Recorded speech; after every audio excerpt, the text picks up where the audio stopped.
Well, no doubt these sanctions fall far short of what the Trump administration had in mind. They wanted to try and enact some very strict new sanctions on North Korea, and their hope was that those strict new sanctions would cripple the North Korean economy and force them to come forward into or to enter some sort of negotiation with the United States. But Russia and China in particular thought that those US proposals would be counterproductive. So over the last 24 hours or so, we've seen the UN Security Council thrash out some sort of a compromise agreement. So the US proposal to ban all oil exports to North Korea, that was watered down to a cap on oil exports to North Korea. Now, despite this watered-down proposal, the US ambassador to the United Nations, Nikki Haley, was pretty upbeat.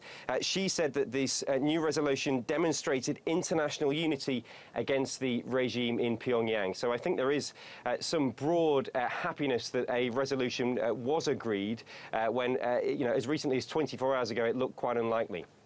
But, Harry, will they make really any difference? So far, nothing has. Well, I think the US will hope that if these new sanctions are enacted properly, then they can perhaps, possibly force North Korea to enter into some sort of negotiations. But in truth, there's no easy options here for the United States. This resolution does call for a peaceful diplomatic and political means to try and resolve the crisis, and that means through negotiations. And there's been lots of countries at the UN Security Council have called for the US to enter negotiations over the past few weeks. One final point, which I think is quite important, the very fact that Russia and China have agreed to stricter sanctions on North Korea, I think does reflect the growing concern at the UN Security Council about the nuclear threat and about the risk of a possible conflict. And I think there is a sense that there is an urgent need now to try and find some sort of peaceful solution to this crisis. Thank you for that, Harry. That was the US reaction. And let's cross over to Joseph now, who's in Seoul. So the United Nations Security Council adopted a new resolution against North Korea following its 6th nuclear test. Can you give us the details on how this may impact North Korea?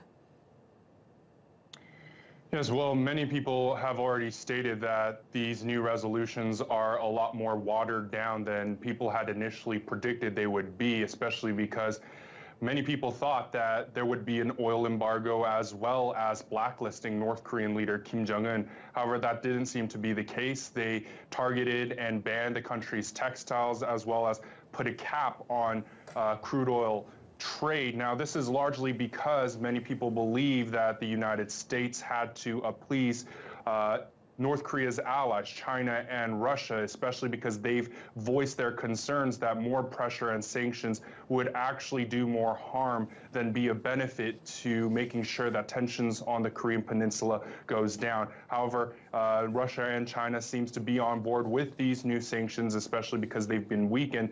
And we heard from the Russian UN ambassador who said that these sanctions were needed because leaving a North Korean nuclear test without a firm reaction would be wrong. Now, this also shows that China and Russia do want to show their support in trying to stop North Korea's nuclear and missile program.